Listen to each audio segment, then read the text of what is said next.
would have been on in that first stint. He was on pole. I always look back at what the guys have done, of course, in the Road to Indy before, and you go back to some of the experience that you can translate here. He was a winner in Indy Pro 2000 on the streets of Toronto, and that we know that's a very, very bumpy street circuit. So that plays to here. He's quick between the concrete walls. Not surprising. As surprised, I think, as you maybe for Daniel Frost, but you brought up some good points, man. Had some issues in qualifying, could have been even better.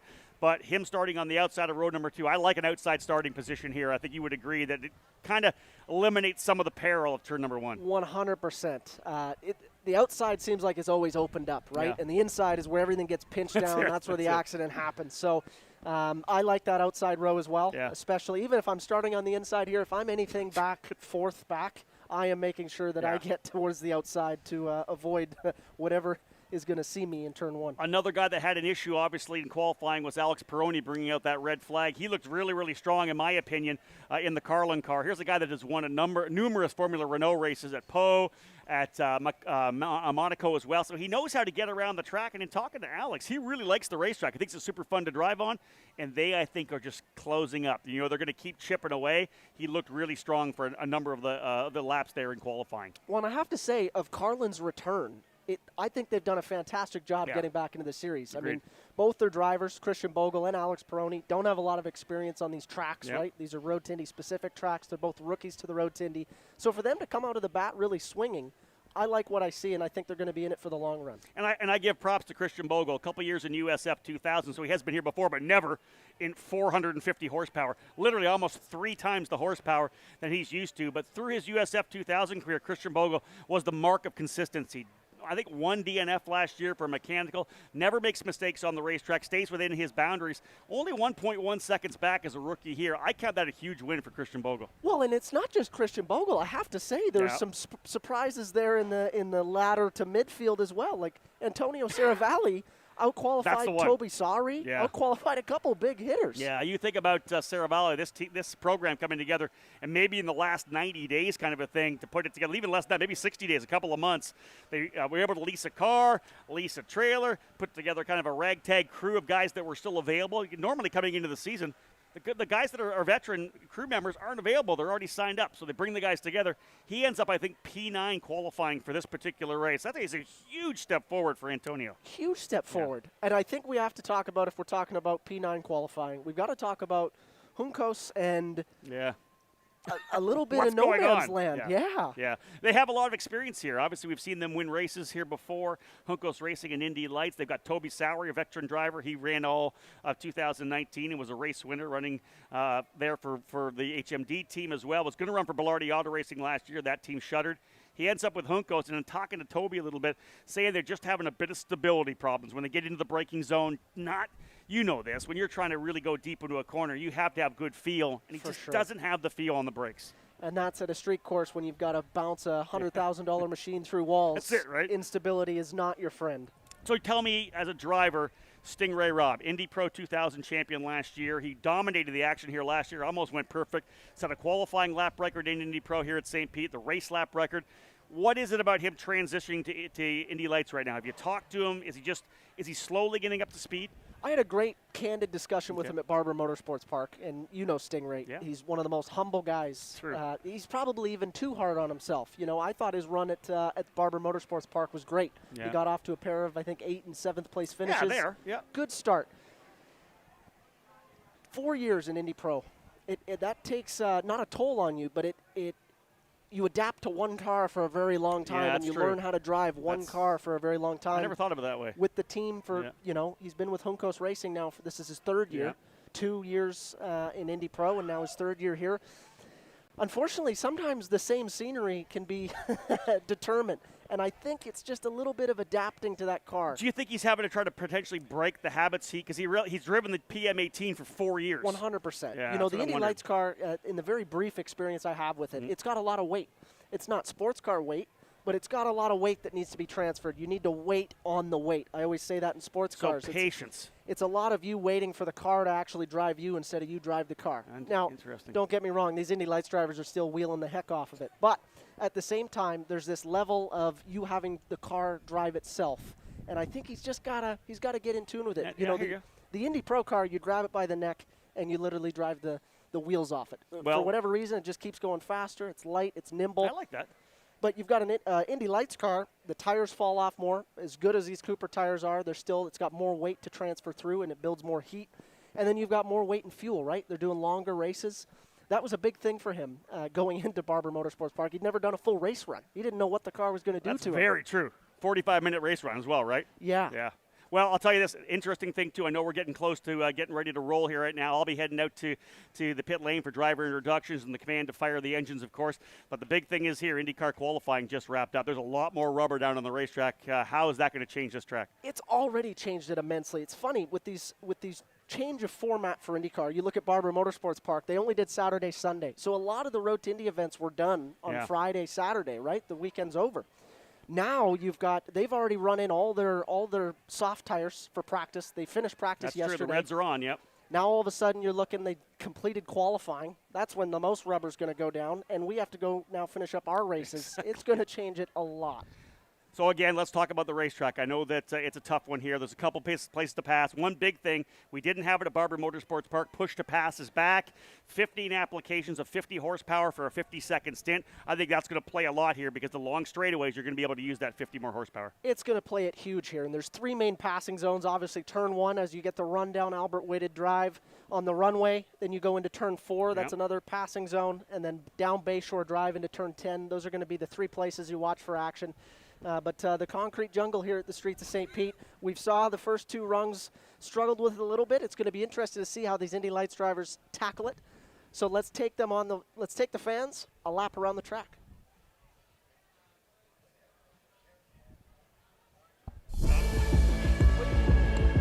For the second round of the Road to Indy Championships, we are here in sunny Florida to take battle on the streets of St. Petersburg. This unique street circuit is 14 turns, 1.8 miles, and it's enclosed by concrete walls. It is one of the toughest street circuits that the Road to Indy drivers will have to face this year, as it is not only as wide as an airport runway down Albert Whitted Airport, it's as narrow as a crosswalk as we get into the streets of St. Petersburg and we come down here down Bayshore Drive. As drivers barrel down Albert Whitted runway, they reach speeds of over 150 miles per hour as they somehow have to get the car stopped from a track as wide as a runway to as narrow as a sidewalk in turns 1 and 2. We move on to turn 4, one of the biggest brake zones on the track, and the drivers will have to face the crown in the road as they meet the heart of downtown St. Petersburg and the tricky streets. The next notable corners are turns 8 and 9, which set the run back down Bayshore Drive in towards turn 10. As you exit turn 10, you're almost home, but drivers can't get distracted by all of the yachts in the marina. Turns 11 and 12, one of the most tricky. It's flat out, but it's hairy. It's right on the edge of concrete versus machine. Turns 13 and 14 set up your most important run, no pun intended, as you get back onto the Albert Whitted runway and cross the start-finish line here at the Grand Prix of St. Petersburg.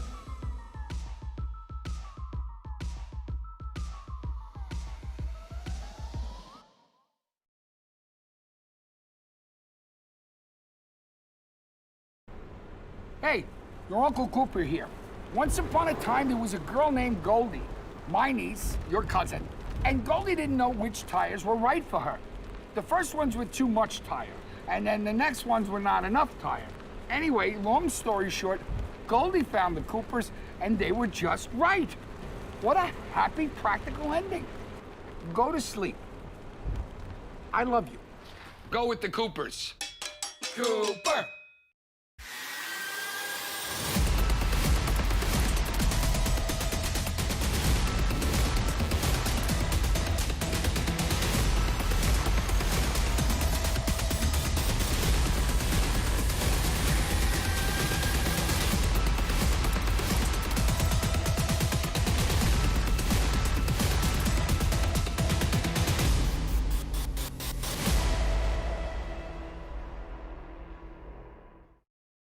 karting and motorsport enthusiasts. Lucas Oil School of Racing is America's #1 Formula Car race school. Enjoy modern paddle shifters, pit speed limiter, and onboard video along with integrated data systems. Get started today with our 2-day basic or advanced course. Lucas Oil School of Racing is the official school of the road to Indy. We can also qualify you for your SCCA license. Get started today by visiting us at www.lucasraceschool.com.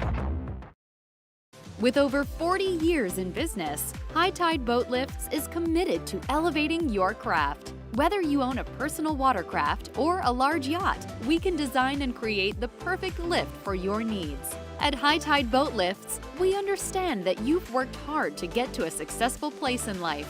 We'll ensure you have a hassle-free experience, maximizing the time you spend on your boat with family and friends, and supporting your dreams out on the open water.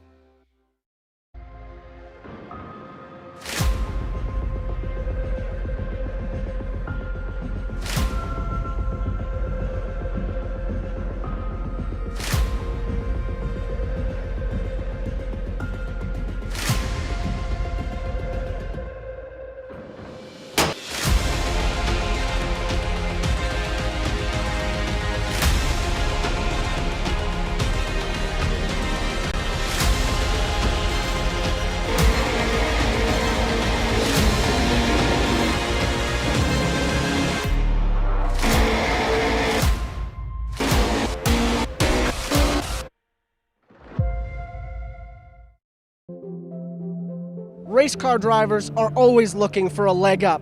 And with modern day racing at an all-time high for cost, the best way to do that is through sim racing. I'm here with Greg DeGeorgis, owner of Symmetric Labs, and he's going to take us behind the scenes on what it's like to run a high-performance simulation.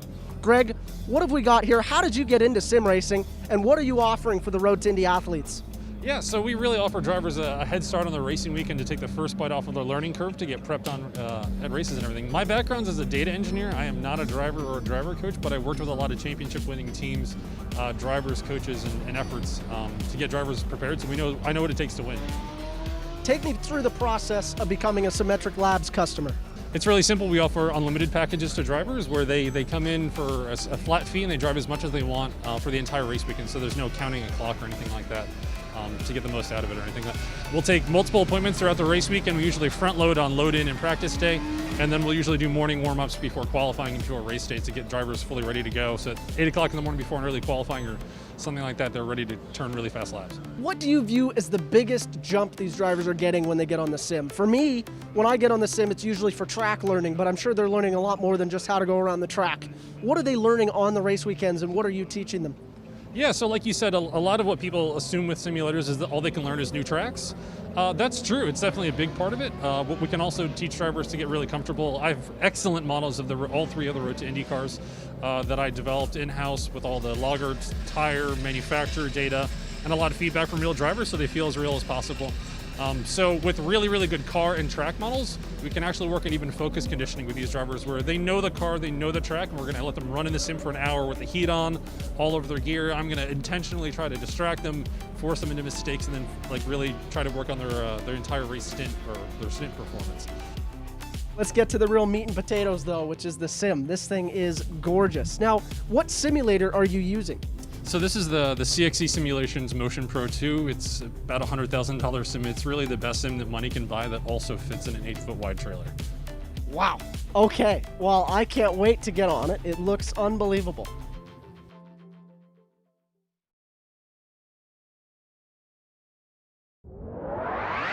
We are here for a driver profile with one of the most anticipated drivers in Indy Lights, Alex Peroni from FIA F3. Alex, it's great to have you here in the US. First off, let's talk about your move. Originally from Australia, now you've moved to the US. Where? Yeah, no, it's cool to be here. Loving the US so far. So I've moved near Carlin, where Carlin is in Florida, at Delray Beach. So getting used to the climate, hot all the time. I mean, it's already in the 30s and it's not even summer, so I'm a bit worried, but nah, so far so good. So is this your first time racing then in America? Yeah, first time even being in America as well. So it was a bit of a culture shock the first couple of weeks, but yeah, as I said, I'm loving it. The people really cool. The car's awesome to drive. The track's here insane. especially Barber. So yeah, it's cool. Awesome. Well, for those of you at home, he's 21 years old, living the dream, obviously being an Aussie. I'm sure the accent helps on the Florida beaches. What are you most looking forward to over here racing in the U.S.? I'm not sure. I mean, there's so many new things. There's so many new things to get used to, so many new things to try. And I think, as I said before, the tracks most likely, like Barber's just amazing. You know, I'm really keen for the street circuits. And I think the coolest thing is there's a big variety in tracks here. You know, Europe, they're all a bit similar in ways. You know, they're all very flat, same tarmac, same curves. But here you got, you know, places like Detroit, which is so bumpy. And then you got like Indy GP and then Mid-Ohio. So I'm really keen to try all the tracks out for sure. Awesome. And goal for 2021? Goal is just to learn as much as possible and just do the best I can. I mean, like everyone, the aim is to win. You know, you got to be in it to win it. I mean, that's why we're all competing. If you're not there to win, what's the point? But, you know, we know there's a lot to learn, a lot of new things to do. So we'll just do our best and see where we end up. It was great chatting to one of the friendliest guys on the road to Indy paddock. Alex, I wish you all the success this weekend. Thanks, Parker. Thanks for having me.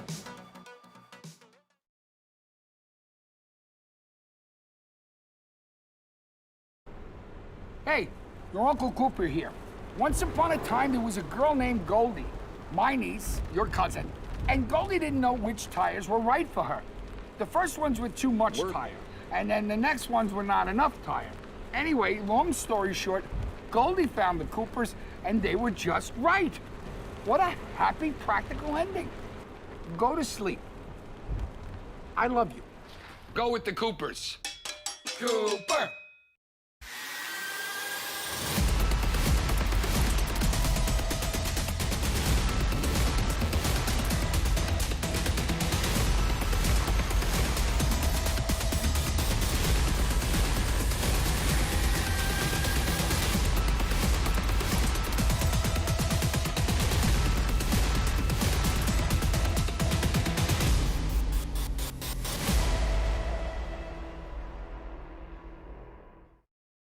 Karting and motorsport enthusiasts, Lucas Oil School of Racing is America's #1 Formula Car race school. Enjoy modern paddle shifters. Of the first two rungs of this Road to Indy presented by Cooper Tires. USF 2000, a little bit of chaotic for sure. 3 or 4 or 5 different yellow flag periods. Hopefully they'll have a better run later on today. We saw Indy Pro 2000 as well. The drivers from Exclusive Autosport scoring the wins. Christian Brooks in USF 2000. Of course, Braden Eves in Indy Pro 2000. But these drivers behind me right now, 13 strong, ready to go for the final rung of this Road to Indy. It is the Indy Lights drivers presented by Cooper Tires. 13, as I said, getting set to go. Many of these drivers have worked their way through from USF 2000 into Indy Pro. Indy Pro now up into Indy Lights, including the last 2 Indy Pro 2000 champions, Kyle Kirkwood from 2019, and Stingray Robb, your reigning champion in Indy Pro, up here with the scholarship from Anderson Promotions. Let's have a look at the grid. 13 drivers set to go, as I said. Push to pass, back on again, 15 seconds, 15 applications, 50 more horsepower. That will definitely help coming down the long straightaways here at St. Petersburg. Let's have a look at the grid here right now. Starting in the 13th position for Carlin Racing and Jay Howard Driver Development from Louisiana. Christian Bogle, the rookie, in the number 7, starting 13th. Moving up to row number 6 now on the outside, the driver that won the Indy Pro 2000 championship last year for Juncos Racing from Payette, Idaho. It's Stingray Robb in the number 2, starting in 12th. Alongside him from Cambridge, England for Juncos Racing, winner 2 years ago at WeatherTech Raceway, Laguna, Seca. Toby Sowery in the number 51, starting in 11th. Breeze picking up quite a bit down here. It'll be right in their faces as they work their way down the straightaway to turn number 1. That's going to help the draft. That is for sure. Into the top 10 now, Nikita Lastishkin, Russian-born, now living in Los Angeles. Lastishkin in the number 59, the rookie who worked his way all the way through the Road to Indy. He'll be racing with HMD Motorsports. Inside of that row for Passera Racing, a rookie who put this program together just about 45 days ago, Antonio Saravalli out of Canada in the number 11, starting in 9th. Up now to row number 4 on the outside for Global Racing Group with HMD Motorsports. It's Benjamin Pedersen, the driver in the number 24, starting 8th. Inside of that row from Australia in the Blundstone machine for Carlin Racing, Alex Peroni, the Aussie, in the number 5, starting 7th. Moving now up to row number 3 on the outside. Winner at the first round at Barber Motorsports Park. The point leader coming in, rookie though, but he has impressed out of the gate, Linus Lindqvist, running for HMD Motorsports and Global Racing Group. He is in the number 26, starting 6th. Inside of that row, Robert McGinnis, former winner here in the USF 2000 program, won in 2019 in Indy Lights as well at the Indianapolis Motor Speedway. McGinnis out of Mount Kisco, New York, in the number 27 for Andretti Autosport. Up to row number 2 on the outside, a winner in Indy Pro on the streets of Toronto. So he knows his way around a temporary circuit. Ran last year in Indy Pro 2000, moving up with Andretti Autosport, the rookie Daniel Frost out of Singapore in the number 68, starting in 4th. Inside now of row number 2, pretty easy car to see. That brilliant yellow machine out of Ontario, Canada, actually living now in Miami, Florida. He'll run for Andretti Steinbrenner Racing. The rookie, Indy Pro 2000 runner-up last year, the number 17, Devlin DeFrancesco, starting in 3rd. 13 drivers in the field, 2 on the front row, and these drivers ready to battle it out. On the outside, a winner from round number 2 at Barber Motorsports Park out of Chicago, Illinois for HMD Motorsports, the number 79, David Maluckas. Maluckas, the American, on the inside of row 1. In fact, it's an all-USA row number 1 because the driver starting on the pole position here right now. Some troubles at Barber Motorsports Park, but his resume of open-wheel racing like no other. 4 championships in 3 years, F4, F3, USF 2000 champion in 2018, Indy Pro 2000 champion in 2019. His rookie season here with Andretti Autosport. Kyle Kirkwood out of Jupiter, Florida. The Florida driver, the number 28, the rookie starting P1. Kirkwood and Maluckas on row 1. DeFrancesco and Frost will be on row 2. McGinnis and Lundqvist on row 3. Peroni and Pedersen on row 4. Row 5, we'll see Saravalli and Lostishkin. Row 6, Sowery and Robb. And row 7 will be Christian Bogle. So, ladies and gentlemen, all 13 of these drivers ready to fire things up. 450 horsepower behind them on the Dallara IL-15 chassis. It is time for them to flick the switch, fire them up. As we are down here on pit lane right now, joining me to give the command to fire, the Senior VP of Anderson Companies, Mark Anderson. On behalf of everyone with Foundation Building Materials and Anderson Interior Contracting, drivers, start your engines. And with that, engines coming to life. And for the broadcast here, we head in progress. Nick Yeoman from the IndyCar Radio Network. Most notably will power. The grip on the rear of the car can go away and you can find yourself spinning. But you want to maintain momentum because it's that final turn before you get back onto that airport runway, which is the most important portion of the racetrack in terms of maintaining that momentum and getting a fast lap here at St. Pete. Well, the engines have fired for the Indy Lights Series presented by Cooper Tires here on the IndyCar Radio Network. It is the pace car followed by Kyle Kirkwood leading them off of pit lane here at Barber Motorsports Park, here at St. Petersburg. We were there last week at Barber Motorsports Park. This is the only time that those cars will be on pit lane. Of course, Indy Lights does not do live pit stops, so if any of those guys are back on pit lane, it means they've had trouble. It's Kyle Kirkwood, your pole sitter. Alongside him, David Maluckas, Devlin DeFrancesco and Daniel Frost in row number 2. Robert McGinnis will start alongside Linus Lindqvist in row number 3. Alex Peroni is in row number 4 alongside Benjamin Pedersen. In row 5, Antonio Saravalli in that red and black machine alongside Nikita Lostashkin. In row number 6, Toby Sowery and Stingray Robb. And Christian Bogle brings up the tail of the field starting in 13th. Okay, Davey Hamilton, if I could tell you as a race car driver that your car is really good in one particular spot here around the St. Petersburg street course, where do you want to be really fast? Well, where you want to be fast, guys, is coming off turn 14. That is the place because that's that long straightaway, and that is the best passing zone going down into turn 1. So if you could get out there, get a good run, get a little bit of a draft, passing zone, turn 1, definitely by far the best. So I'm going to do all I can to make my car really good off that corner. All right, we've got a couple good pit reporters down. We're going to be covering the action. We hope it's not busy for them down on pit lane, but some final thoughts before we go racing. Ryan Marine, I want to start with you. Someone maybe you're keeping an eye on here as we're set to go racing for the 3rd time in Indy Lights for 2021. The name that jumps to mind for me, Nick, is Daniel Frost, the rookie out of Singapore. He'll start 4th here today, also qualified 4th for race number 2 tomorrow. He's one that wants to put the opening week of the season behind him as quickly as possible. Came away from Barber Motorsports Park with finishes of 7th and 12th. But he does have some good history here on the streets of St. Petersburg, going back to last season, in which he finished 3rd in the Indy Pro 2000 Championship, finished on the podium in both starts here at St. Petersburg last year. And he's been fast throughout practice and in the 2 qualifying sessions as well in the build-up to this race. So really curious to see what he can do in his first Indy Lights start here on the streets of St. Petersburg. Great effort in qualifying, now trying to convert that into a good race finish for the first time this year after a disappointment in the opening round of the championship.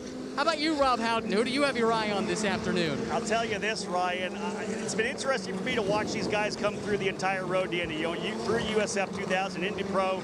I'll tell you, though, in talking to David Maluckas at Barber Motorsports Park, this young man has matured a ton since he was here at the start of 2020. Was the fastest driver in that single practice session. I cannot believe how much he's matured. He's got confidence more confidence than I've seen in many years. And, of course, to be able to get that win in race number 2 at Barber, he's going against the rookie over there in Kyle Kirkwood. I have a feeling that David Maluckas is going to try to get super aggressive here. He's the driver I want to see what he can do because he's going to start on pole for race number 2 tomorrow. All right, getting ready to settle in for 35 laps around the streets of St. Petersburg. As Rob mentioned, those 2 drivers on the front row, they didn't play too kindly in race number 1, as it was Kirkwood ruining the day for David Maluckas. They will lead the field to the green flag here momentarily. Kirkwood and that blue and silver car for Andretti Autosport. David Maluckas in the red, black, and silver with some yellow accents on that machine. He was our winner at Birmingham 1 week ago on Sunday. And then Devlin DeFrancesco, the neon highlighter yellow car for Andretti Autosport. Daniel Frost will start alongside him. They'll start to stack up out of the final corner. We're set to go racing on the streets of St. Petersburg. First 3 rows, the alignment is pretty good. Back of the field, hustling to catch the rest of the field. They will see the green flag, though, and Michael Young, the Indy Lights Series, will head to turn number 1. And they look good so far as DeFrancesco dives inside of Maluckas, trying to get that second position. Kirkwood, 2 car length advantage. Then DeFrancesco, Maluckas through 3. Oftentimes, by the time they get to turn 3, things have settled out just a little bit, but it's not necessarily the case right now. There goes Daniel Frost to the inside. He is looking to in on trying to get that 3rd spot away from David Maluckas. Not able to do it. DeFrancesco to 2nd. Kirkwood the leader around Pioneer Park. Yeah, they were going side by side through turns 5 as Daniel Frost trying to get around David Maluckas. Mark, it's a good battle for 3rd as Maluckas kind of stacking up that train behind him. Yeah, Maluckas is trying to gain some sort of separation, but he's not able to do so. DeFrancesco with a great move at the start of this race, and the field led by Kyle Kirkwood makes that left-handed turn and slips away from the Dowling Museum and sets up for that 11-12 switchback. It was a disjointed start. Ryan Marine doesn't look like all 13 drivers answered the bell on the green flag. I think part of the problem was Toby Sowery, who has brought his car to the pit lane. Something wrong with that car on the pace laps. They have the rear cowling off of the Juncos racing machine, and the crew is taking a look at it. There's an AER, Advanced Engine Research technician here as well.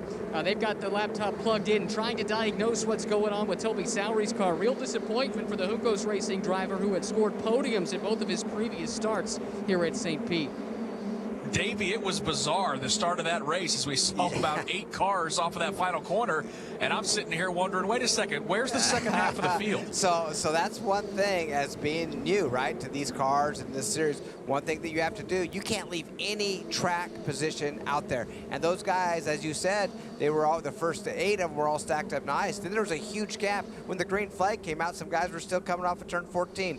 You cannot give up that kind of track position, especially when you're going slow. So I'm sure their teams will show them that video and let them know not to do that again. Up front, it was a perfect start, though, for Jupiter, Florida's Kyle Kirkwood. He's your leader. Good battle developing, though, for second. David Maluckas has kind of regathered himself, and now, Michael, he's charging towards Devlin DeFrancesco into turn 1. Yeah, DeFrancesco had a great pass going into turn number 1, got underneath Maluckas. Maluckas thought better than to battle him, and Daniel Frost now starting to check into that 3rd place battle as well. So a great battle as it comes to the view of Jake Query. Maluckas off of turn 3 got just a little bit loose on the rear of the race car, allowed DeFrancesco to pull away just a little bit, but Frost now is really starting to get Yeah, we're watching David Maluckas try to hold on to that race car, Mark. He very nearly tagged the wall, but clearly he's fast all over the rear ring of that bright yellow car of Devlin DeFrancesco. To show you how important, we've discussed it before with Davey Hamilton, Nick. Clearly, getting off of that final turn is so very, very important, and he was not able to do that, David Maluckas. The car wiggled a little bit upon exit, and it has taken him 3/4 of a lap to catch back up. He'll try it again this time as he hopes to make a cleaner exit as he's nose to tail into that final turn. Well, lights up the tires just a little bit. It looked like Devlin DeFrancesco slid it as well. This might be a 3-car battle for the second position as Daniel Frost has peeked into the battle as well. Maluckas pops to the outside, Michael. They're going to go side by side into one. Yeah, Maluckas will now try to dive to the inside, doing the over-under. He's all over the rear ring of Devlin DeFrancesco into 3. Again, this is the battle for the second position. DeFrancesco has it. It is stacked up behind him with Maluckas and Frost right there. Kirkwood is putting all of this in the rearview mirror. He is 12 car lengths in front of that 2-3-4 combination. Davey, these cars dancing around Pioneer Park. Some good battling there from second on back. Well, how about this? We just talked about that, Nick. Is somebody going to check out like they did in a Barber? Yes, that's exactly what happened. The leader's out there, but man, from second back, you can throw a blanket over all of them. And man, it's so cool to watch these cars and some of the camera angles that they have.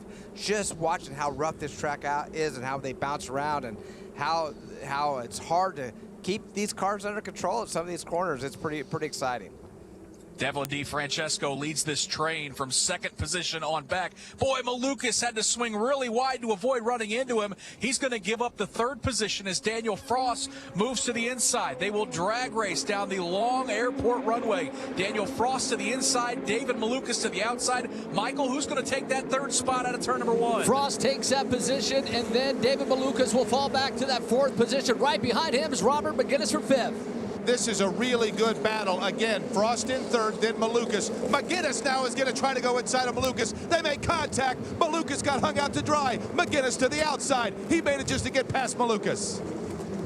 Mark James, how about this battle? And they're not done. Maluckas, and it looked like Linus Lindqvist in that orange and black car going wheel to wheel. Peroni, Pedersen, all of those guys trying to get involved in this as, again, they all kind of got stacked up behind David Maluckas, and that allowed everyone to close up. The big beneficiary, of course, to all of this, Kirkwood and even DeFrancesco, as they start to pull away a little bit. Yeah, Kirkwood's got to be loving this as his advantage is a full 2 seconds as he makes his way back out of the front straightaway. Then it's Devlin DeFrancesco, his Andretti Autosport Steinbrenner teammate, and then it's that battle for 3rd. Daniel Frost has it. Robert McGinnis going to try to regather it. Michael Young as they race towards turn 1. Kyle Kirkwood about a 15 car length advantage, then DeFrancesco. Daniel Frost all by his lonesome in 3rd. Then it's Robert McGinnis. David Maluckas has fallen to 5th, and I tell you what, Lundqvist is making a nice move trying to get into that 5th position. He's currently 6th. Yeah, Lundqvist is staying right there, and that grouping is kind of separating itself. Nick, it's kind of like seemingly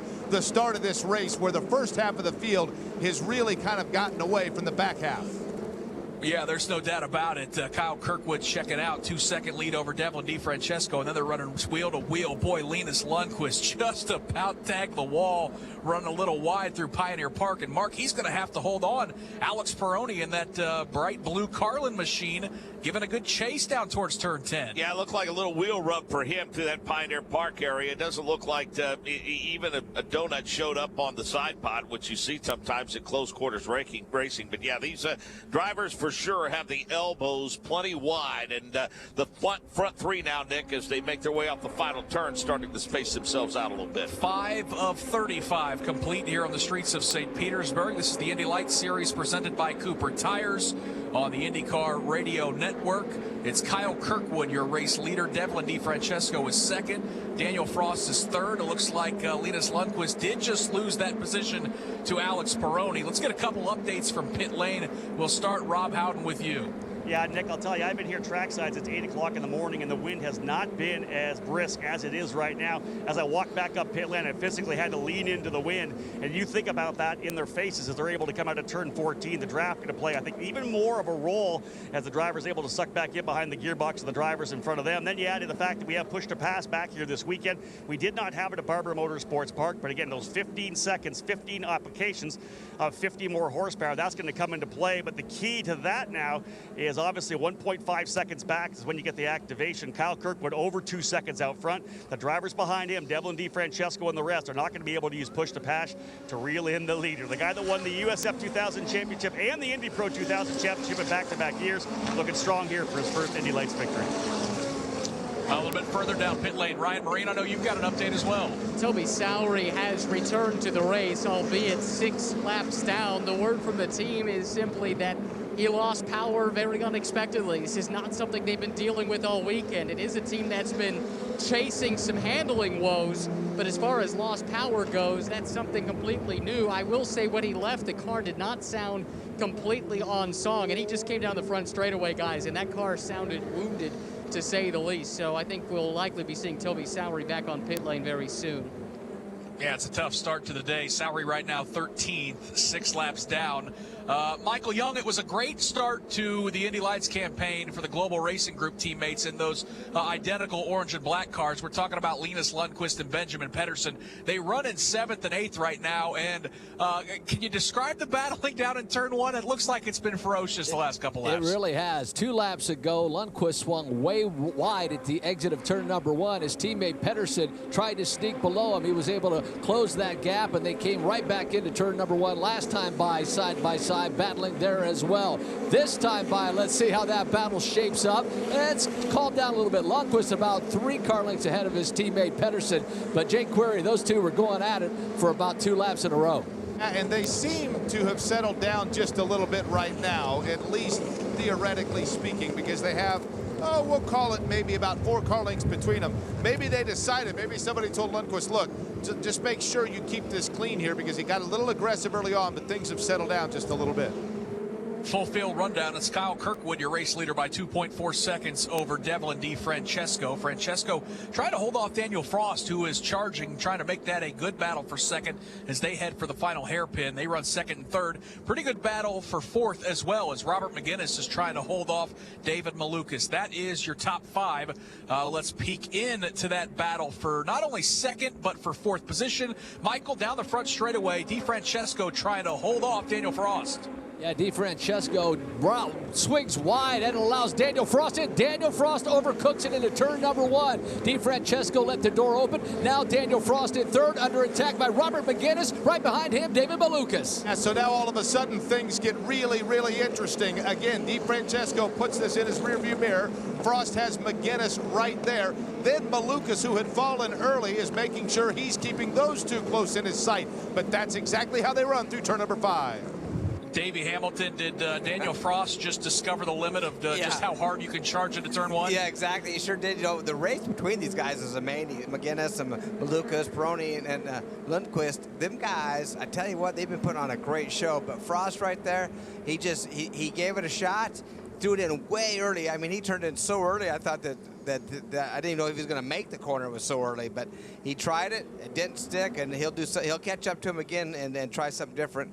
Right now, as we see side by side between who is that, McGinnis and Maluckas coming off at the final corner. Yeah, McGinnis' car got sideways. He loses the position to Maluckas. Now, Michael, can he regather it and repass him into 1? Boy, they contacted in turn number 1. McGinnis gets into David Maluckas. It looked like McGinnis just slid into him, but he's right on the rear wing of David Maluckas. And you know what's interesting is Frost had let these 2 away from him, but he got just a little bit loose as he exited turn number 3. But the gap is too big for Maluckas to make up ground. Then McGinnis is right behind him. He is again trying to keep Maluckas on him as they work through turn number 5. Well, the old adage is 8 tires better than 4, and it was a controlled slide with McGinnis and Maluckas side by side. And Davey, that opens the door for Peroni. Alex Peroni now into that battle as well, running in the 6th position. He's coming on. He's joining the gang, and man, it keeps getting exciting, more exciting. And I'll tell you, 2, 3. This is our 3rd race really that the leader has just checked out. But man, from second back is the most exciting racing we've seen for a long time in this Indy Lights series. Yeah, boy, they went wheel to wheel, Mark Janes, through turn number 1. Robert McGinnis on the inside, David Maluckas on the outside, and you could really see him sawing on the steering wheels to try to hold on to those race cars. Well, you know, Robert McGinnis driving for his open wheel future, I think, Nick, quite frankly. I mean, you know, he thrilled to have this opportunity in the 27 car, and, you know, that young man didn't get his season off to a very good start. Had struggles trying to be competitive at Barber Motorsports Park last weekend, and he's looking for a strong rebound and hoping for a good finish today, and hopefully get himself in position to contend for a championship. Working lap number 11 of 35 here on the streets of St. Petersburg. It is Kyle Kirkwood from Jupiter, Florida, up front by 3.2 seconds over Devlin DeFrancesco. Another 1.6 seconds back to Daniel Frost, who runs in third. Frost is gapped Maluckas, who runs in the fourth position. McGuinness is fifth. Alex Peroni, the rookie driver for Carlin Racing, is in sixth. Linus Lindqvist is seventh. Benjamin Pedersen is eighth. Antonio Serravalle runs in the ninth position. Stingray Robb rounds out the top 10. At 11th, it is Nikita Lasishkin. Christian Bogle runs in 12th. And then in 13th, it is Toby Sowery.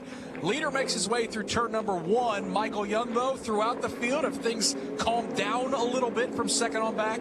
Looks like it. DeFrancesco already behind me, so too Daniel Frost. Then it's Maluckas calling 4 car lengths. And then that battle's starting to shape up. Maluckas and McGuinness, and then Peroni right there as well, Jake. Yep, McGuinness works his way now, starts to decelerate a little bit for that right-hander that is turn number 4. Peroni just behind him. Maluckas about 5 car lengths in front of him. Everything kind of right now settling down just a little bit, Nick. Yeah, there's no doubt. It was awful wild from second to about the 6th position, and now things starting to settle down as these drivers will try to maintain some race pace. With still 23 laps to go, got to take care of these race cars, got to take care of those Cooper tires, and we'll see who can find a little strength in the back half of this race. Of course, the entire Road to Indy is here this weekend. A lot of busy track activity, and Rob Howden, you've been on call for just about darn near all of it. Tell us a little bit about some of the racing we've seen so far. I'll tell you, Nick, a really solid start to the weekend with USF 2000. The guys up front staying out of trouble. We had a bit of chaos in the back, 5 different yellow flags. But I'm standing by here right now with a driver who was able to get the race win. Christian Brooks, second year in USF 2000, running with Exclusive Autosport. You won here to cap the season off last year. You come back with a focus on the championship. A couple of top 5s at Barber Motorsports Park. But how good is it to finally get that first race win of the season to kick the season off well? Now you go to the point lead, too. I just couldn't be more pleased with the car that Exclusive Autosport gave me. They gave me the best car last year and then repeated the same this year. I mean, it was a tough race, but all those cautions with people wrecking out. The restarts were a little hectic, but I was able to keep my composure and put the car back on the box. 1, 2, and 4 for the team is unbelievable. I think it goes to show the hard work that the Exclusive Autosport boys have been putting in behind the scenes. But, I mean, all in all, it's been amazing. We still got one more to go and just got to make the most of it. Indeed, Matt Round-Garrido finishing in second and your rookie teammate Billy Fraser in fourth. Getting off to the start like this, talk a little bit about, I know there'll be people want to know, the change in the track, of course. Every time IndyCar comes out, this track gets different for you guys. What was it like for race number 1? Oh, yeah, so race number 1, definitely the balance of the car was completely different with all the rubber that the IndyCar cars put down. It's unbelievable. They put the rubber down in different parts of the corner, like the exit, because they have so much power. So definitely have to adapt with driving, and we made some changes with the setup. The car was still fantastic, and we're probably going to have to make some more changes after these Indy Lights go around today. Hey, good luck in race number 2 this afternoon. Thank you, Rob. Let's move over to the team owner, Michael Duncalf. Michael, obviously the best weekend you guys have had to start this season. You lock out the front row in USF 2000 qualifying. He wins, Christian Brooks wins. You come back and win with Braden Eves as well, race number 2. You guys are 2 for 2 to start the weekend here. All in all, seems like you put together a great group, both the drivers behind the wheel and the team spinning the wrenches. Thank you so much, Rob. You know, the guys, that are spinning the wrenches, they've been busting their butts all year. And they've really, the engineers, between the engineers and mechanics, they've really given the guys some really good cars. And then, the drivers, they're delivering on track. They're doing exactly what they need to do every time, we ask it. And, I really couldn't be more proud of the entire team. You know what, topically right here, right now, as we're watching Indy Lights, you had a couple Indy Lights cars. You ended up selling them during the COVID-19 shutdown. A lot of momentum right now for Indy Lights. As a team owner with USF 2000 and Indy Pro, are you thinking about stretching back out and potentially going Indy Lights in the next couple of years? We're definitely considering it. Always been a goal and a dream to be in the Indy Lights paddock, and we were there for a moment, and, we'd definitely like to get back. Hey, congrats on a great day so far, and good luck for the rest of the weekend. Thank you so much, Rob. Nick Yeoman, that's Michael Duncalf from Exclusive Autosport, of course, his race winner, Christian Brooks as well. Braden Eves with another victory. Man, this team off to a fantastic start, and like he said, momentum for Indy Lights. He's one of the teams that's looking to join the grid in 2022. Yeah, they have definitely established themselves as one of the really premier teams in the Road to Indy. Boy, Michael Young, we about had a mess down in turn 1. What did you just see moments ago? Well, Lundqvist went in deep into turn number 1. Peroni was there. They both slid through the exit, or midway point, I should say, of turn number 1. They both darn near collided. Peroni was able to gather it back up and get around Lundqvist. But, Nick, it's been interesting. I've been watching Lundqvist the last 5 laps. It just seems like that car is going away from him. He's just not had good car control each and every time he comes into turn number 1, especially. So here he comes into pit lane right now as, Lundqvist just struggling, probably cooked those tires. And Nick, it's frustrating for that guy after having such a good weekend at Barber. Yeah, it was quite a collision with he and Alex Peroni as Linus Lindqvist brings his car down to pit lane. And Davey Hamilton, I mean, that whole front end of that race car came off the ground when those two made contact. Yeah, I'm telling you, if they both don't have damage, I'll be really surprised, because definitely got way airborne. And how they both controlled it, pretty impressive, I have to say that. But Lundqvist, I think his car looked like it bit some front suspension to me when it flew that high and came down on the racetrack. So I think his day could be done. But boy, how Peroni drove away from that is a miracle. But he may have some damage too, but he's still on track. Rob Howden, apparently it was a very, very brief stay on pit lane for our now former points leader. Yeah, I was able to get here just before Linus Lindqvist. He just rolled, not even quite to a stop. The team was looking at that left front to make sure everything was okay, pointed him to go, and just got him rolling again. I don't think he even came to a complete stop. And, I mean, Davey, is that just the reassurance you're looking for from as a driver? I mean, ultimately, Linus is going to know if that car feels okay or not. Yeah, that's right. You know, and he may have said, hey, man, I feel like there's damage to the left front. Maybe the tire's down. First thing they want to say, well, if they come to the pit, they can look close at it and see the tire's not down, and he still feels something. Obviously, there's a suspension bit. I'm trying to look at it, too. And actually, man, these cars are pretty tough. It looks pretty darn good, and he looks like he's coming up to speed, coming off of turn 14. He's at the full song going down that front straightaway into turn 1. So far, so good. No punctured tire, and nothing seems to be bent, guys. Amazing. Yeah, I mean, the front wing looks like it's intact. I mean, that might have just been a perfect scenario of wheel-to-wheel contact that, boy, it looked big, but nothing apparently visually broken on that race car. Lundqvist rejoins the action. He is now in the 12th position. The only driver he is ahead of is Toby Sowery, who is 6 laps down. And for Lundqvist, he is a good full 20 seconds behind Christian Bogle, who runs in 11th. So for these final 17 laps, it's going to be about just turning laps and trying to learn. Let's pick up a battle a little bit further back. Haven't talked much about these drivers this season. Michael Young, it's a battle now for the 8th position. Antonio Serravalle leads Stingray Robb into turn 1. Yeah, Stingray's been slowly catching that rear wing of Antonio Serravalle. They make their way through turn 3, now working over to turn number 4. But Stingray doing a good job, Jake, trying to close that ground. Yeah, he got a little bit loose, did Serravalle, I'm talking about, with Robb behind him exiting turn number 3. But everybody managed to kind of gather it up. It's about a 3-car length gap between the two of them as Serravalle works his way now around Pioneer Park. Yeah, of course, Serravalle, one-car team, driving for his father in the 8th position. Stingray Robb, really the best bet now for Juncos Racing, as Toby Sowery has had his problems.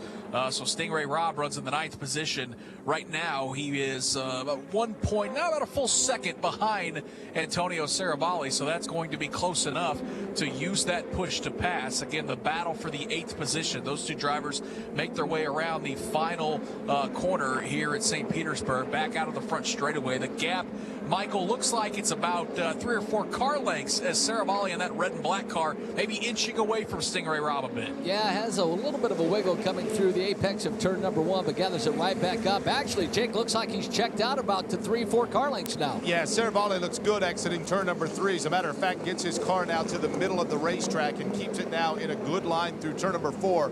The question I have at this point in the race for Davey Hamilton is this. Davey, when I look down, I can see the rubber laid down here in the racing grooves. Now, that was Firestone rubber from, of course, the Indy cars prior to this. At this point, it would be the Cooper rubber that these cars are laying down.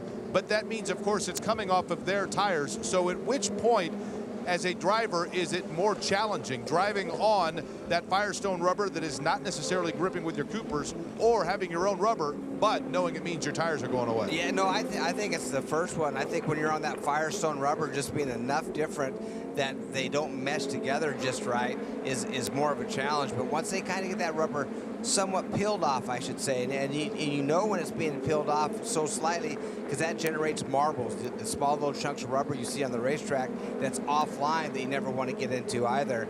And I think even though the tires are wearing down and they have less grip, I think the cars have a little bit better balance in their own rubber. But you're going to drop lap times regardless, as we talked about before.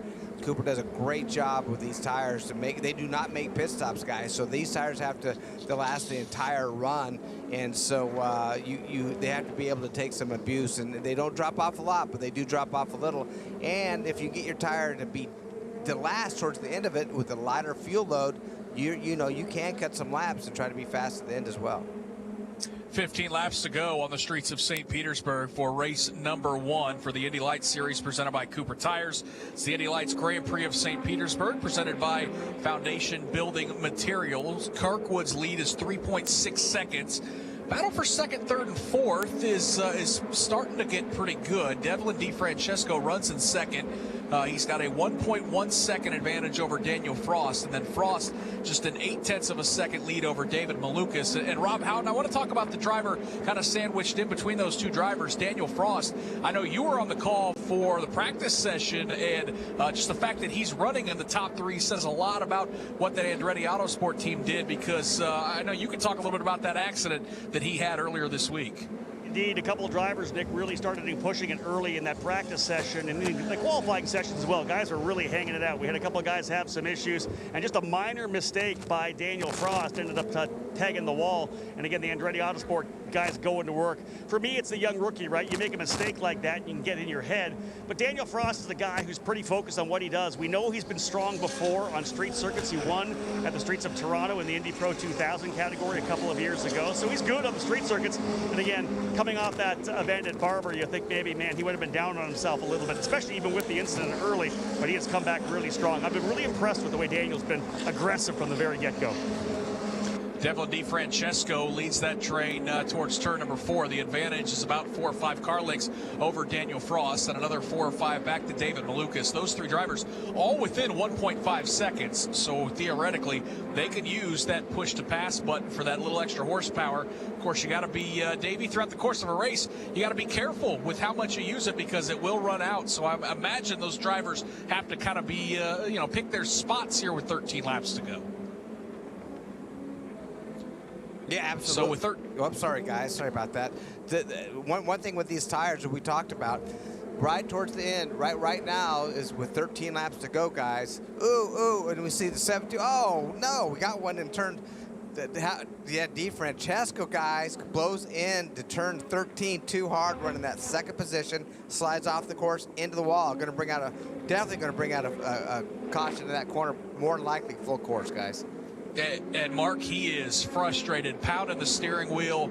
Gonna get a full course yellow. He was running second at the time and had become the points leader as of now. Well, and we saw it back in IndyCar qualifying with Will Power, how really fast you can go through 11 and 12, and how perilously tight the confines can be through there.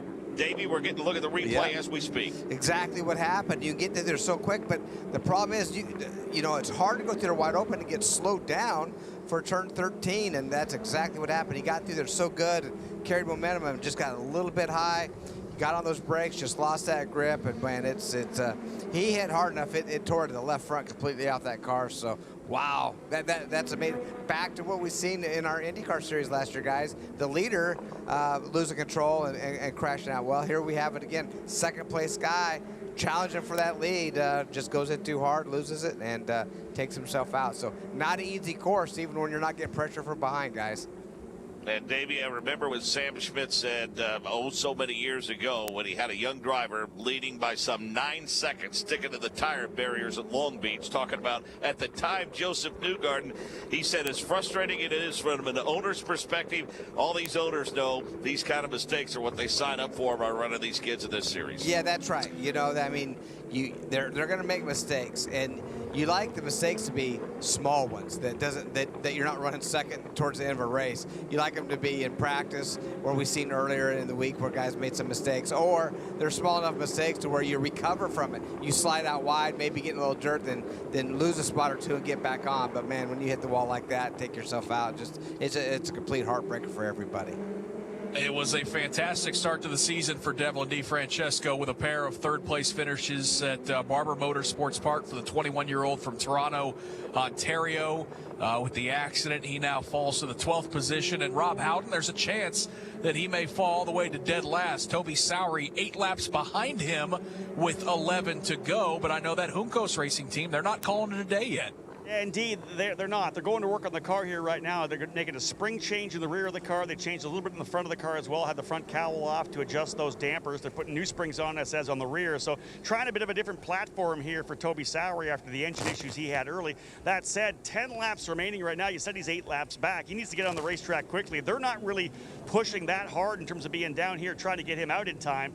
That said, we're at full course yellow speed, so if he is able to get out here in a lap and a bit, they may be able to get, as you said, enough laps to be able to move DeFrancesco down to 13th. But the Sowery team, not happy at all. I talked to Toby earlier in the day. They were battling a little bit on the feel of the brakes, braking stability going into turn number 1, hoping to get that fixed. But again, right now, just working on a different platform, front and rear changes Davey Hamilton to the number 51. Yeah, and that's, when you can't find that balance and you start searching a little bit, it's frustrating at times, but they'll get it. I mean, it's back to new teams, new drivers. Most of the guys are rookies in this series right now, and when you're changing massive, as we call it, throw the kitchen sink at it, you just got to hope for the best. Davey, what would you have said if you were in the cockpit of that 28 car of Kyle Kirkwood when you found out that full course caution is now going to bunch everybody up for a restart when you've been dominating? Yeah, right. I know it exactly. I mean, it is what it is, and we've all been there before as racing drivers, thinking, okay, got a nice lead, everything's going great, and something happens. I've won races with this situation, and I've lost races in this situation, so it's never fun, man. I know the biggest one I lost. I know the few of them I won. One of the best one, Turkey Night Grand Prix, when the yell came out with just a few laps to go, and I couldn't hold off Bobby Santos, and it's a heartbreaker for sure. So hopefully he can take off right where he left off and still pull off the win. Ryan Marine, looks like one of our championship contenders. Linus Lindqvist just made another trip to pit lane. And you know what? I think that might be a strategy call for Linus Lindqvist. They brought him in and changed the 2 front tires on that car and sent him back out. He was already at the tail end of the lead lap, so you don't lose anything with track position being under full course yellow. And I think their thought is, hey, we got 9 laps to go. Let's get him some fresh rubber on the front and see if he can't make up a couple of positions here on this restart. Yeah, I mean, Mark, it makes sense because now he'll join right there with Christian Bogle and Nikita Lashishkin. We know how fast Lundqvist is, as he's going to have a chance to tail the end of the field and maybe pick up a couple spots as he resumes the points lead after the issues for Devlin DeFrancesco. Here comes the field out of the final hairpin. We're set to go racing once again with 9 laps to go. Kyle Kirkwood accelerates. He'll see the green flag, a 2-car length advantage over Daniel Frost. Well, for Kyle Kirkwood, he's clean out and into turn number 1, about 2-car length advantage over Frost. Then it's Maluckas, McGinnis. Now a look to the inside, Pedersen. Great battle for that 5th position, Pedersen and Robert McGinnis. And when Kyle Kirkwood comes into turn number 4, he's going to feel a serious crosswind that was not here the last time by that is picked up, but it does not cause issue. Frost is right there, though. It's only a car length and a half between the two. David Maluckas in 3rd. Everybody single file and clean through 5. Yeah, they weren't single file for the 8th position, though. Stingray Robb just got around Antonio Saravalli. Check that. That's now for the 7th position. But as Jake talked about up front, everybody gets in line all the way back to the tail end of the field. Kyle Kirkwood's lead into turn number 10 is about 3 car lengths over Daniel Frost and then David Maluckas. And Mark, there's no doubt on that restart, everybody looking all over the racetrack, swinging left and right around the narrow streets of St. Pete. Yeah, just such an advantage when you're starting up front. And Davey, correct me if I'm wrong, but when you are leading the field back to the start-finish line, boy, it is a huge advantage when you can control what the rest of the field does off that hairpin. Once you clear it first, you get back into the throttle, and typically by the time you get to the start-finish line, you're long gone. Yeah, absolutely. It's so hard to get the accelerator down coming off of turn 14, so it is a huge advantage for that leader to be able to get aimed the right direction right at the last second and gas it while the cars in second behind you are still turning that corner. And he did it perfectly. What a great restart Kirkwood did. Was able to pull ahead of Frost there, and now he's able to hold it. So, but it's a bit, it's a bit nerve-wracking when you have to do that. Did a great job of it, though. Boy, it was a daring pass for Stingray Robb as he went the long way around, Mark, around the outside into turn number 4. That doesn't often work, but Stingray Robb made it work for him. Yeah, a lot of grip on that race car for sure, and he...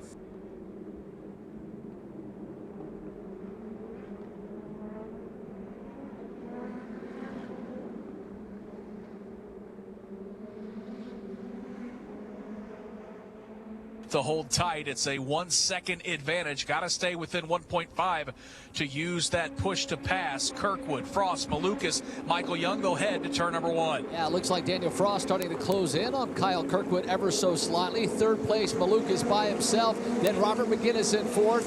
Pedersen trying to close in on that. Peroni kind of settles into that 6th position. But boy, we had a car at the back of the field nearly spin out. That's a machine of Christian Bogle. Jake Query, they're already to 5.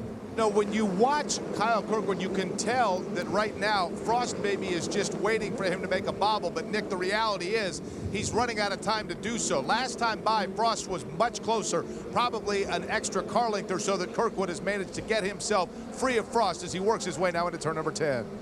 And, Davey, you would have to think with 7 laps to go, any push to pass that Daniel Frost has, he's got to use because it's go time. Yeah, absolutely. Hopefully he has some left. I don't see the monitor that I have in front of me on how much they have currently be able to use, but now is the time. Try to get up to him in the last few laps and then try to pressure him into a mistake and just hope your tires are that little bit better than his. And if he can get that draft, as we continue to say, it's really windy here down that front straightaway. You're pushing a lot of air, and if he can get a little bit of help on the draft on the front straightaway, he can make up some time. And as we see, as he pitted, as Lundqvist pitted, but doesn't seem to help him any. He's still struggling around there a little bit towards the back of this field. Just watch him locking the tires up, going down into 1 right now.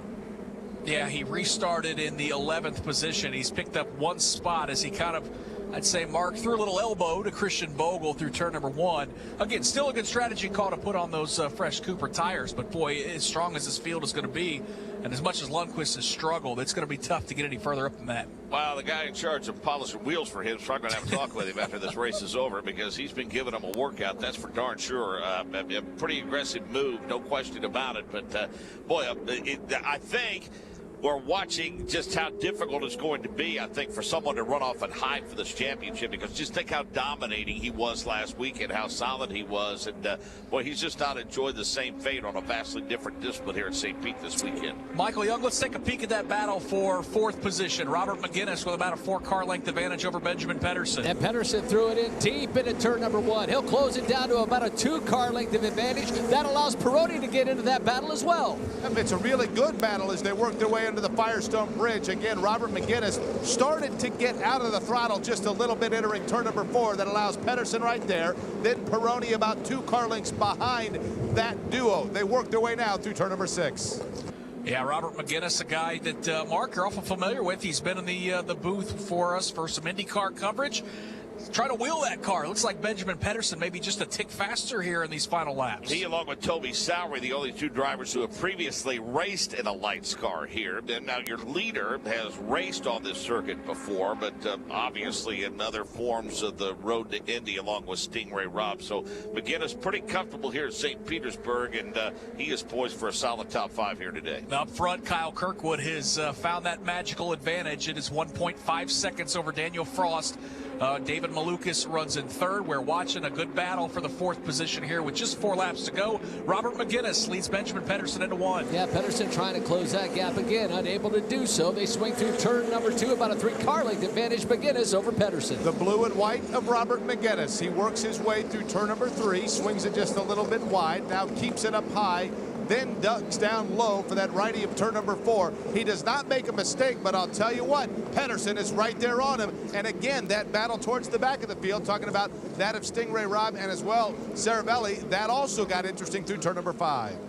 Yeah, those two have been battling it out quite ferociously throughout the course of this race. And, Davey, as we watch this battle for fourth, if Pedersen gets close enough to challenge McGuinness, the guy in the catbird seat might be Peroni, who's just a couple car lengths behind, where if this thing spills over, he may be able to gain a few spots at the end of this event. Well, we've seen that happen time and time again as well, and that's what you love about the end of a race. You always want to make sure that you can take advantage of anybody else's mistakes, and when somebody's challenging as close as they are, they can make that mistake, and just like we've seen in turn one a few times, guys get together, it slows them down a lot, and if you can sneak up on these guys and take advantage of them.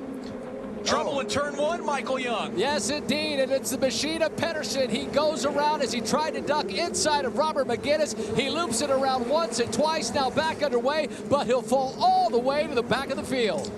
He was trying to get that fourth position away from Robert McGuinness, trying to set him up into turn number one, and Davey, we saw the back end of that car step out at the most inopportune time. Yeah, what happened there again, he just went in too early, too low, hit that curbing, and was on the brakes, and when that happened, it just locked the backs up. He turned it right around, and he actually had the back turn before he hit the curbing. Then he did some 360s to try to get going again, misses everybody, spins too much, and lets everybody else go by. And what a bummer, man. And when you're in contention like that, then all of a sudden it's your mistake that you make, man. It's hard to swallow.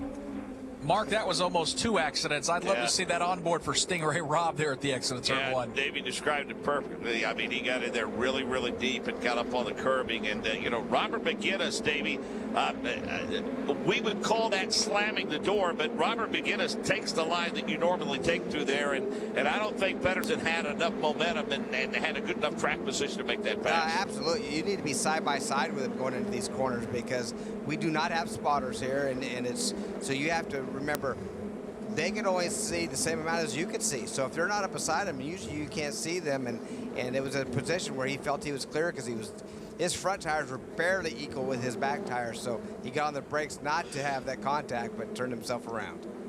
Kyle Kirkwood's lead is 1.4 seconds as he approaches turn 14, and when he comes back onto the front straightaway, this long airport runway, he is going to see the white flag.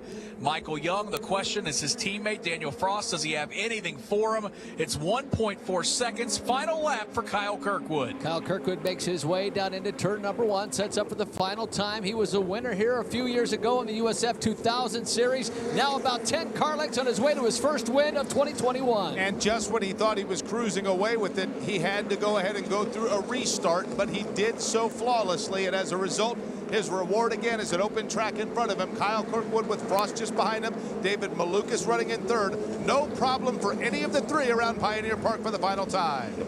Yeah, Frost has carved about 1/10 of a second, but he's going to have to find a whole lot more on this final lap as there's only a handful of corners to go. They make the bend through turn number 9, setting up for that hard left-hander of turn 10. That's where that wall can jump out and get you. Kyle Kirkwood, nice and smooth, leaves plenty of room between he and that outside wall as he approaches turn 14 for the final time. Kirkwood, 21 wins in 30 races in Road to Indy competition entering this season. He's about to get win 22. Out of the final corner, he'll see the twin checkered flags as Jupiter, Florida's Kyle Kirkwood wins his first Indy Lights race presented by Cooper Tires. He does it for Michael Andretti's organization, winning here on the streets of St. Petersburg. Daniel Frost with a career best second place finish. David Maluckas comes home in third. Robert McGuinness finishes fourth, so it's a 1-2-4 finish for Michael Andretti's Andretti Autosport operation. Alex Peroni comes home with a top 5 finish. Stingray Robb avoids all the chaos. He gets all the way up to the 6th position. Antonio Saravalli with a well-earned 7th. Nikita Lastishkin comes home in 8th. Then it is the Global Racing Group teammates with a race to forget. Linus Lindqvist comes home in 9th. Benjamin Pedersen 10th. Christian Bogle finishes 11th. Devlin DeFrancesco finishes 12th. 1 lap ahead of Toby Sowery. So Sowery couldn't get out on the racetrack to make up that final spot. He'll come home in 13th. But Davey Hamilton, what a win for Kyle Kirkwood. Perfect drive for that driver from right here in Florida. Yeah, absolutely. It was a great performance, especially after, he had a mistake himself at the very first race and had contact and put a little damper on his day as well. But come back with a win like this for that Andretti team's got to be super happy, and he did it with domination today. Kyle Kirkwood wins. He leads all 35 laps on the streets of St. Petersburg, and with it, moves to within 8 points of the championship lead. In fact, somehow, despite finishing 9th, Linus Lindqvist will hold on to that points lead over Maluckas and then Kyle Kirkwood. Kirkwood makes his way all the way around the 14-turn street course, making his way down pit lane now, where he will be greeted by a very excited Andretti Autosport team. Again, race win for Kyle Kirkwood. And Mark Janes, just how we like it. 3 races into this season, 3 different winners. Looks like we're shaping up for a pretty intriguing championship battle in Indy Lights. Yeah, for sure. And, a lot of points on the table each and every weekend with a doubleheader. But how important it is for that young man. I mean, he obviously has had success at this track before on other rungs of the ladder, the road to Indy. But always cool to get a win at a track that you, consider your home track. Jupiter, Florida, the home for Kyle Kirkwood, and certainly a star on the rise. Great drive for him today. Rob Howden, you're down there with, I would assume, a pretty happy car owner. Michael Andretti, you keep getting fantastic drivers in your race cars, and we've seen them in the years past. This one here, you've been watching him to the road to Indy the last couple of years. Trouble at Barber, but he turns it around. The mental toughness of Kyle Kirkwood. Give me your thoughts here winning here at St. Pete. Great job. He's been doing a great job all weekend. He came off with a tough weekend, and a rebound like that I think is awesome. And got one more to go, but real happy with the job. And the whole team, really. They were all doing really well. And feel bad for Dev. He had a good one going, but hopefully we'll come back and get him tomorrow. Congrats on the day. Thank you. There's your team owner, guys, at Kyle Kirkwood. Impressive run for the young driver from Florida. Yeah, fantastic job. Looking forward to hearing from Kyle Kirkwood. And a great job by Michael Andretti's organization. Again, finishing 1st, 2nd, and 4th. Really great job by our turn announcers, Michael Young and Jake Query, out on the racetrack. And, of course, IndyCar Radio wants to thank Squaremouth Travel for providing Jake Query his turn position on their balcony high atop the 12th floor of the City Center here in St. Pete. Behind a multi-award-winning customer service team, Squaremouth has been named one of the fastest-growing companies in the United States 7 years in a row. Get an instant quote at squaremouth.com/IndyCar. Let's hear from some of today's competitors. He comes home in 2nd. Daniel Frost standing by with Ryan Marine. That's right. It is a first career podium result for Daniel Frost, the native of Singapore, driving for Andretti Autosport, just climbed out of his machine. High fives all around. Daniel, congratulations. Big bounce back weekend for you. I know Barber didn't go the way that you had planned. How nice was it to put that behind you, reward the team with a great result here in race 1? Yeah, I mean, last weekend we put that to sleep. It was not a good weekend for the team at all. But then we bounced back here at St. Pete, 1-2 finish. I think that's a great result. We've shown great pace all weekend. So, hopefully tomorrow we can do the same thing and maybe fight for the win tomorrow. You had good results here at this track in previous Road to Indy starts. You were on the podium in both races to close out the year last year in Indy Pro 2000. Did any of that carry over here, stepping up to the Indy Lights car? Yeah, I think so. I think the momentum was carried out over the past few races I had, and with the momentum we had, I think it really showed that we had the pace, and we have a great car and we're pretty strong here, so I'm quite happy. Thanks for the time. Appreciate it. Daniel Frost, first career podium in the Indy Lights Series. And let's get to a first-time race winner standing by with Rob Howden. Yeah, indeed, a first win for Kyle Kirkwood, but number 22 in Road to Indy action. High five coming in from Cooper Tires, Chris Pantani. Kyle, obviously, the run at Barber, not what you would have expected, not what you wanted. You come back here, though, in your home race in Florida. Tell me what it means to get this first Indy Lights race in the books. Oh, well, this is the first race here at St. Petersburg that I've won on the first race. Usually I come through on Sunday, but this is a fantastic weekend. I couldn't be happier to be here in my home state. Phenomenal race. We led it from the beginning to the end. Couldn't be happier with the car. Absolutely fantastic. Team's doing a great job. We started this weekend off quick. We were quick in practice, quick in both qualifyings. Unfortunately, we qualified P2 for tomorrow, but we know we've got a good race car. And hopefully we can come through with another podium tomorrow. Overall, how did the track evolve for you guys coming out there? Of course, Indy Lights qualifying, or IndyCar qualifying came out. The track always changes. Any surprises for you? Not really. Honestly, the fact that I've been in the USF 2000 and Indy Pro 2000 car before, I kind of know what the car's going to do after IndyCar qualifying. And it was just that. We lost a little bit of front grip in the center of the corner, but traction was phenomenal. And yeah, I took those tools from those previous categories to bring it right into here, and it worked good. A year off, of course, from Indy Lights. You were on the couch, you did a little bit of sports car racing, some prototype racing. How good does it feel to get back behind the wheel of an open wheel car? It feels phenomenal. You know, it was a year and a half since I started since I started a race at Barber. So I was like thinking about it. I had that one incident at Barber, and I'm like, I was a little rusty, you know, but we're starting to get in the groove of things, obviously, with this win, and I'm looking forward to tomorrow's race as well. Congratulations. Thank you. There he is, guys. Kyle Kirkwood, his first ever Indy Lights win, and as you said, Nick Yeoman, 22 Road to Indy victories. An amazing accomplishment by Kyle Kirkwood with 22 Road to Indy victories. This is the kind of performance that we have become used to seeing from Kyle Kirkwood, first in the USF 2000 series, then in the Indy Pro 2000 series, scoring dominant wire-to-wire victories. Kyle Kirkwood comes out on top. Daniel Frost, his best ever finish, first podium finish with the second place runner-up finish. And David Maluckas in the 79 car rounds out the podium. It will be those familiar names who are up near the front of the Indy Lights series for tomorrow's race number 2 of their doubleheader weekend as well.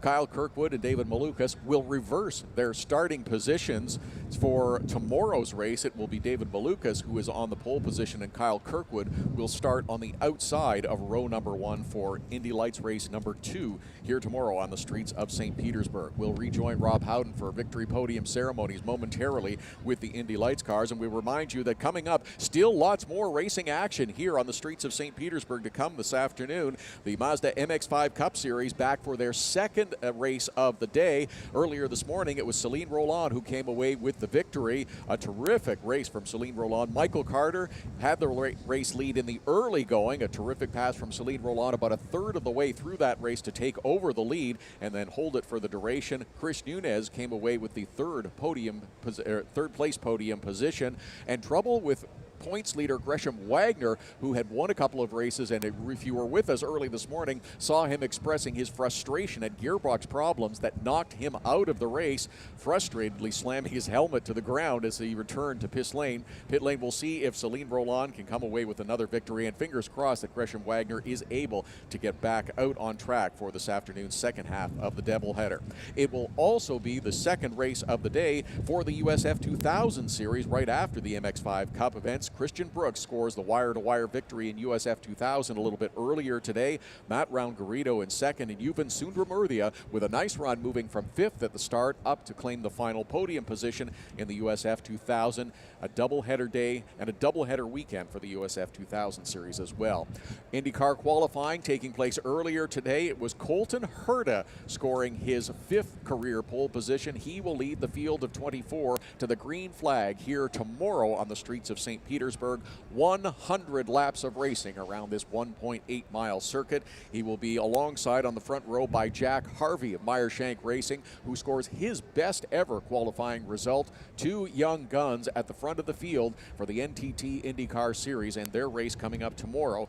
Green flag at about 12:40 tomorrow afternoon. 2-time winner of the St. Petersburg race is Joseph Newgarden. He will go for 3 in a row later on this weekend. He will be joined on the second row by his teammate Simon Pagenaud, who was really struggling to find speed earlier in the weekend, but found it when it counted during qualifying.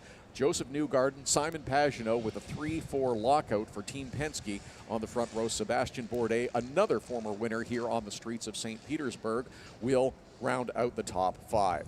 Using the power of technology to make the world a better place every day, leading global technology and business solutions partner NTT is providing together with organizations to enhance customer and employee experiences, transform cloud strategy, modernize networks, and strengthen cybersecurity. As an official partner to the NTT IndyCar Series, NTT is applying expertise to shape the future of IndyCar racing by creating digital-first experiences to bring all closer to the action. Download the official NTT IndyCar mobile app and discover how NTT's technology and innovative smart solutions are driving one of the most diverse and challenging series in all of motorsports. Visit global.ntt/NTT IndyCar. The official pace car of this year's Honda Grand Prix of St. Petersburg is the storied Honda Civic Type R. The Civic Type R keeps setting new records on the track and turning heads on the street. With 3 pedals and 306 horsepower turbocharged engine, this one goes out to the driving enthusiasts. The Civic Type R, engineered by Honda, a proud sponsor of the NTT IndyCar Series. Tires Plus thinks you should always feel confident in your tire purchase, and that means putting you in the driver's seat. Tires Plus will show you tire options for your vehicle at the best prices, so you can choose the ones that work for you. And every set of tires comes with free rotations for life, all with safer services options, including quick and easy curbside drop-off and contact-free services. For safety and convenience, Tires Plus, where the tire is everything they do. Let's join Rob Howden at Victory Podium for the Indy Lights Race just concluded.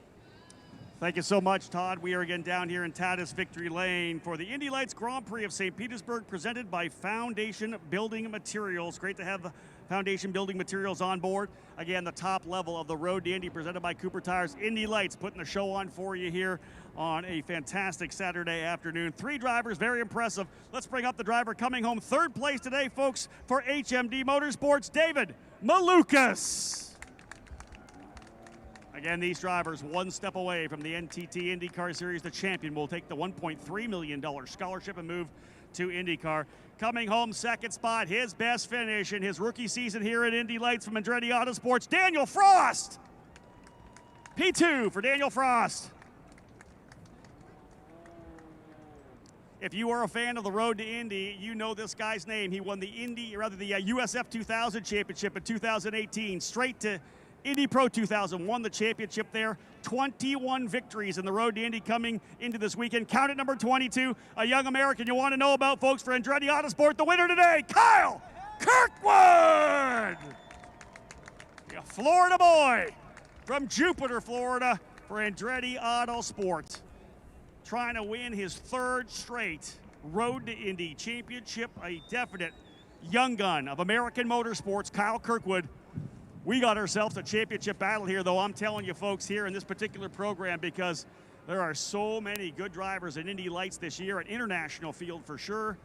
Teams stepping up. This is going to be a battle all the way through to the finale at WeatherTech Raceway, Laguna Seca. But again, these drivers doing a tremendous job. Champagne's actually in front of you there, boys, I think in front of the podium. I think we're bringing in some guests first, indeed. We got a bunch of great guests here from Foundation Building Materials coming to join us. Part of the event here at the Grand Prix of St. Petersburg. Tomorrow's event brought to you by Anderson Interior Contracting. Today, Foundation Building Materials. And again, the 3 drivers that they're going to meet up on the podium here in Tatis Victory Lane. Again, the future stars of the NTT IndyCar Series. Remember just a couple years back, guys, this was Oliver Askew. This was Rinus VeeKay, Jack Harvey, Colton Hurd, a Pato Award, Felix Rosenqvist, a winner here at St. Petersburg as well. This is where the future of IndyCar resides right now, learning their trade, making the mistakes, learning from those mistakes, and being ready to tackle the status quo in IndyCar. Another race for drivers here. But of course, again, enjoying the day. Guys, drop those trophies down. Champagne up front. Let her rip, boys. Kyle Kirkwood wins his first race in Indy Lights competition. Daniel Frost on the podium for the first time. And David Maluckas moving up to the point lead, I believe, with a 3rd place finish here today. They're going to do it all over again tomorrow. 13 of the future stars of the NTT IndyCar Series on track. But this is a big one. He's won in USF 2000. He's won in Indy Pro. Ladies and gentlemen, Kyle Kirkwood, a winner in Indy Lights here at St. Petersburg. Vehicle maintenance has never been. Welcome back, race fans, to Road to Indy TV Live. I am here live at the Grand Prix of St. Petersburg. It's a breezy, sunny afternoon, and I am with one of the most popular guys at the Grand Prix of St. Petersburg, Michael Duncalf, team owner of Exclusive Autosport and leader of the A-Team. Michael, 2 wins today. I've had a lot of drivers on the show. I've never had a guy that's won 2 races in one day. How does it feel? It feels incredible. You know, a lot of hard work and preparation went into this. You know, we had a solid plan coming in, and both the crew and drivers, they executed today. You know, doing 2 poles yesterday, both in USF 2000 and in Indy Pro 2000. And like I said, the drivers in the race, they did a phenomenal job. I don't recall, I don't know my Road to Indy facts, but it's pretty rare that a team gets 2 wins and sweeps both categories on the Road to Indy. Do you know how rare that is? I don't know the numbers on it, but it has to be rare. Yesterday when both Braden Eves and Christian Brooks put it on pole, it was pretty incredible. And then to follow those pole runs up with wins today was fantastic. So for the fans at home, you're making it look easy. You come into the Road to Indy. You've spent your entry in 2017 was with a famous Canadian driver that we won't mention. But since then, 2017, 2018, what has it been like as your climb of the way to the top? I mean, I have to say, after today, if exclusive Autosport is not considered a staple on the Road to Indy, I don't know what we can do to convince the fans that that's the case. Well, thank you. That's very kind. It's been a grind. As you know, my wife Kimberly, she's working countless hours back home in the office. We absolutely couldn't do it without her. Our staff's been growing, and we have a lot more stability in our staff. A lot of full-time guys that have been here with us now for a few years, and they're just they are dedicated to the program, dedicated to the drivers, and we're all doing everything we can to just keep making this the best possible program we can for our drivers. And I think the results are starting to speak for themselves. Well, and one thing I have to say, Michael, one thing you've been so diligent at is not only finding good race car drivers, but getting creative, finding ways to fund them properly, and finding ways to put them in your program to let them succeed. So I have to say, first off, hats off to you for that. Thank you, sir. Secondly, how is that? I think that's different to any other approach as any other team owner on the Road to Indy. How do you put the work behind the scenes to make that happen? Well, before I started Exclusive Autosport, I had exclusive management, and we still manage a few drivers. And as you know, these young drivers, they all need help with their budgets. For sure. And so it's one thing that I wanted to do was go out and find corporate partnerships and corporate partners that want to get behind the program and our drivers and help them ultimately achieve their goals on track and make it to IndyCar, and also achieve the partners' goals as well. So let's talk a little bit about that. I know the Road to Indy TV fans are probably going to get tired of hearing it, but I'm going to keep going because I've seen so much of it today. We've had both the winners on with the Cambridge Global payments. They're here this weekend. Talk to me about that partnership. Absolutely. So Cambridge Global Payments, they've renewed their partnership with us for a second year now. Incredibly thankful to have them on board as a partner. They help us in multiple ways. They help us, they really help streamline our business. We are saving money, which if you're saving money, you're making money. And there's a lot of different things we're doing on the partnership side as well. But they've been very instrumental in really just helping streamline everything and making us more efficient in the business side of things. And they've been again helping with their drivers. So they're the title sponsor on Braden Eves number 91 Indy Pro 2000, as well as Billy Fraser's 91 USF 2000, and then they're a team partner on the remaining cars. That's fantastic, and it's really cool for the Road to Indy TV fans at home. I have to say, being a driver myself and always struggling to raise sponsorship, the days of just putting a sticker on the side of the car are pretty much over. I don't even know if they were ever around, to be honest. But I really love how you're getting creative business to business, right? Absolutely. You're using Global Payments himself in order to help his business, and then in 100%. turn, they're helping you fund race cars and fund drivers to the top. Well, Absolutely. Michael, it's been an absolute pleasure.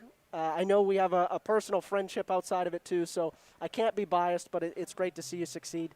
There's not a harder working guy out there that puts good drivers in cars and funds them and makes sure they succeed. So, Michael, congratulations on all the success. I appreciate it. Hey, we had a good run, and who knows what the future holds? Maybe we'll see an EA, PT reunion, maybe in an IndyCar or something. I know those cars are red and white. It's a shame that we don't have a maple leaf on the side of one of them. So we'll have to sort something out. Work on that big Canadian title sponsor. I like it.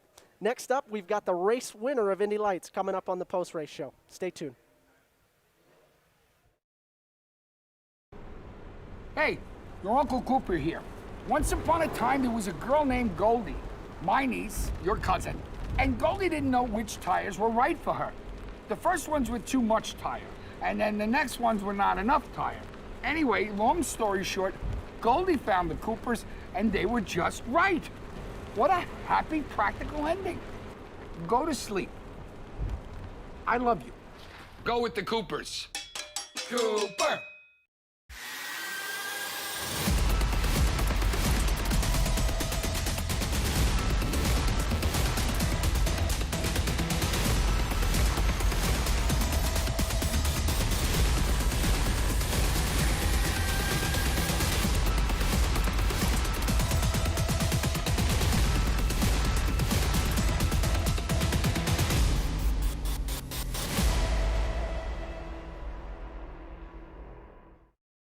Karting and motorsport enthusiasts, Lucas Oil School of Racing is America's #1 Formula Car race school. Enjoy modern paddle shifters, pit speed limiter, and onboard video along with integrated data systems. Get started today with our 2-day basic or advanced course. Lucas Oil School of Racing is the official school of the road to Indy. We can also qualify you for your SCCA license. Get started today by visiting us at www.lucasraceschool.com.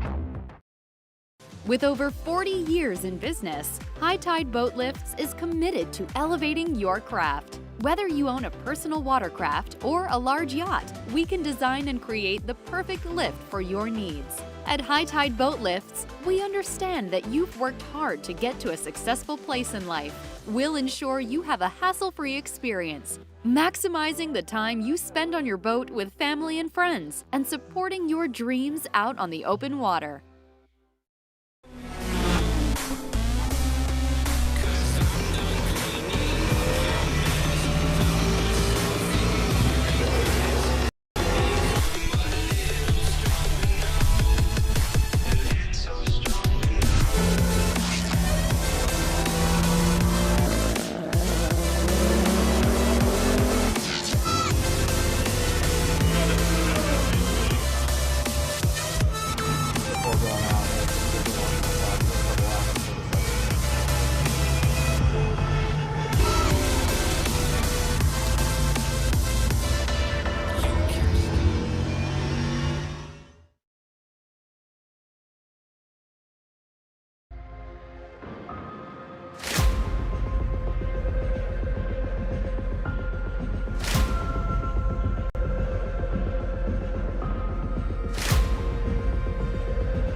Hey, your Uncle Cooper here.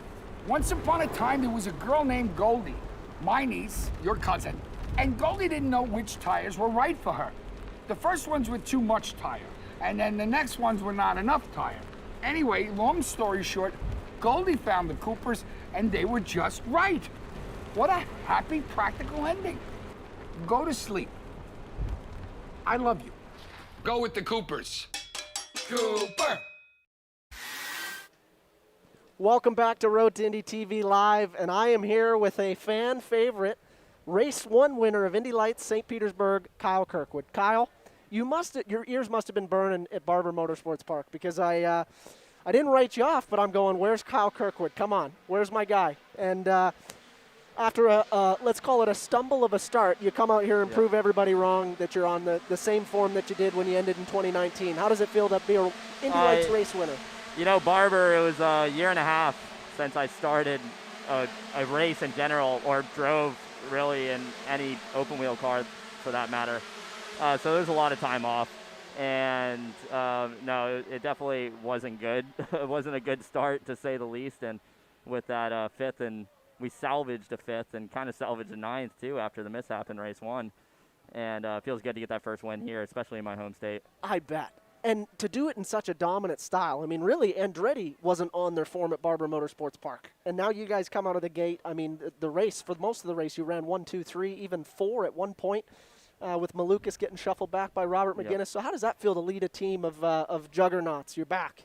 You know, it felt good. It's a good feeling because, here it's like, man, this is where the start of the season usually happens, and this is where you want to do good. And usually in USF 2000 Indy Pro in the previous years, I've just started off bad for some reason. And this year, well, you starting off bad, you beat me twice in a race. Funny thinking about that. You're a king around this place, so you should be out there in one of the cars. No, it feels good. Get that first win. It's the first time I ever won the first race at St. Pete. Yes. So that's a good box to check off, and For sure. hopefully we can do the same tomorrow. But we start from P2. It's so tough to pass in these high downforce cars. The push to pass helps. Yes. But it's still not that easy. Okay, so that gets me into my next question. I'm a guy never driven push to pass. Up until this race, well, really, because Barber Motorsports Park, we didn't have it. Up until this race, you had never driven with push to pass. Now you're leading the entire race. You don't get push to pass. You can't use it to defend, unlike IndyCar. Yep. Did you get to use it in practice? And what does it feel like? Is it as good as they say it is, that extra 50 horsepower? It makes a difference. It feels way faster than it actually is. It only equates to probably 5 miles per hour at the end of the straight. Really? Yeah, but Okay. but you get 15 pushes for 15 seconds for the entire race. Unfortunately, I didn't have it. So Right. everyone Well- else that's within a second and a half of me has it, and they're able to kind of keep in that gap, which was a struggle for me.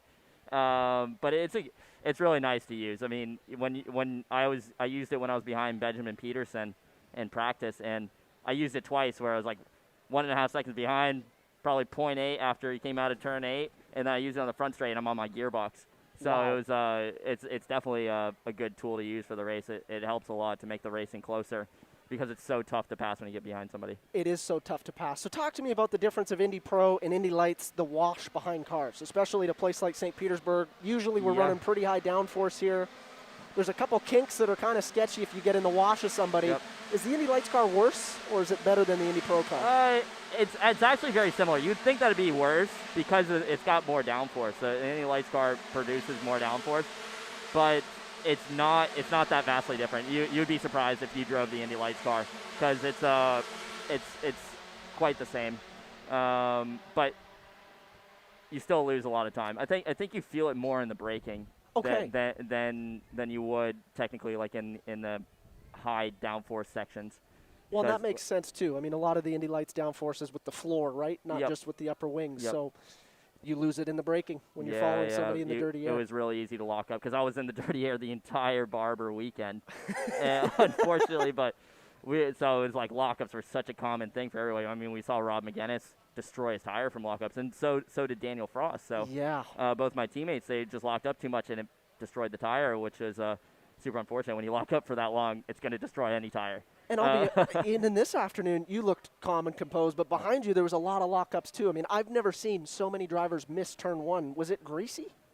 No, it wasn't so greasy. It seemed a little bit understeery compared to the previous sessions, which I think is kind of normal around here after IndyCar runs. Yes. You get a little bit more lag in the center of the corner, but traction was really good, and I felt like braking was great. Going into 1, we had a big headwind today compared to yesterday. Okay. So I was braking much later.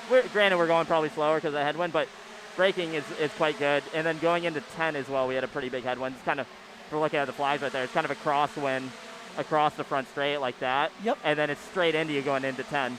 So braking there was much later. So it's even that much less downforce if you're behind somebody, because for sure you're getting 18, 20 miles per hour of headwind. You're going to lose 18 or 20 miles per hour downforce in the car, which is a lot.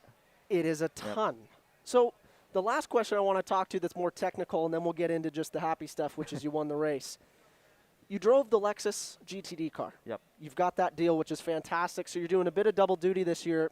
In preseason, I was going, I'm driving ABS this year, and I can tell you from my standpoint, it is way different than a Formula car. Like I'm braking at some of the places at Sebring, I'm braking deeper in a GTD car or the Porsche Carrera Cup car than I would in an Indy Pro car, which is a lot different for me. How has that changed the way you're driving the Lights car, if any at all? Is it tough to adapt back and forth? Not necessarily. For me, it was tough at first, but then I kind of realized what the differences are, and once I realized that, it's better now. But with ABS, you hit the brake and then you just hang on to it for so long, so you lose a little bit of the initial braking because you have less downforce in those cars. But like when you're coming into the corner, you're just hanging on to the brake and the thing just keeps stopping. Right. When I first did that, I thought I was going straight because in any open wheel car that doesn't have ABS, you're going to go straight. So it's strange to get used to at first, but when you get used to it, it's all right. What I've learned from the sports car stuff more so is managing tires and fuel saving, which we don't get to learn here because it's all sprint races, and pit stop strategy, which will be great to take into the IndyCar stuff. I mean, IMSA is, and GTD is the top level of that, and IndyCar is the top level here, so you'd expect that kind of thing. Well, and not to mention that, but I thought you did a fantastic job of managing those Cooper tires in the race. You know, it's funny because you mentioned this, and I think it's important to bring up, but at first you had Devlin DeFrancesco. Then Devlin obviously made that mistake in turn 12-13 or 13-14. Then you had Frost, which had a fresh set of push to pass. So all of a sudden you had to go through two guys that had full push to pass. But it seemed like your tires just, you had the race managed pretty perfect. Yeah, you know, I was trying to save tires a little bit there when Dev was behind me, but when he got a little bit quicker, I started having to push a little bit. These two Cooper tires hang on great. If you think about it, IMSA, we do 30-lap stints. Here we did 35 laps. Right. So your tires in IMSA would be absolutely destroyed. And here, if they hung on, we were running pretty much virtually our quickest laps at the end, which is, we were running our quickest laps at the end. So, I mean, it just shows how good the Cooper tire hangs on for that long in its tire life. Well, good for the Cooper tire, and that also brings up, too, when these cars get low on fuel, it has to feel amazing, huh? Yeah, we gain a lot of time on fuel burn. We start with, like, anywhere from, like, 80 to 110 pounds of fuel, I think. Yeah. And when you get rid of that weight, the car gets so much more nimble on transitions, braking. You can brake way later, and it's a good feeling, yep. Well, that's awesome. Kyle, you're a winner in your home state. Lastly, I want to say, is there anyone you want to thank? Obviously, you're the 2019 Indy Pro Scholarship car. Anyone else you want to thank while you win in your home state? Oh, man, I mean, obviously, Bob Stelrecht, if he's out there watching, he's been a part of the Andretti group for so long. Obviously, Andretti, Doug, my engineer, mechanics, J. Robb, and Dalton. It's great to be working with those guys. They do a really good job. I've never worked with a group like that before, with how meticulous they are with everything. And definitely to a couple of my other sponsors, Danos, Tequila, and First Tex Industries. That's fantastic. You heard it first here, folks. There's no I in team. Kyle Kirkwood getting the job done in Indy Lights Race 1. Next up, we've got Race 2, USF 2000, so don't go away just quite yet.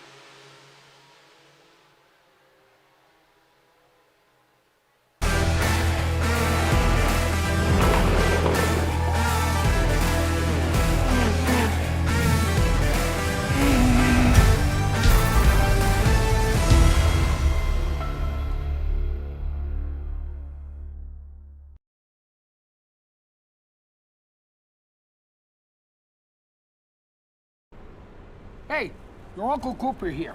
Once upon a time, there was a girl named Goldie, my niece, your cousin, and Goldie didn't know which tires were right for her. The first ones were too much tire, and then the next ones were not enough tire. Anyway, long story short, Goldie found the Coopers, and they were just right. What a happy, practical ending. Go to sleep. I love you. Go with the Coopers. Cooper.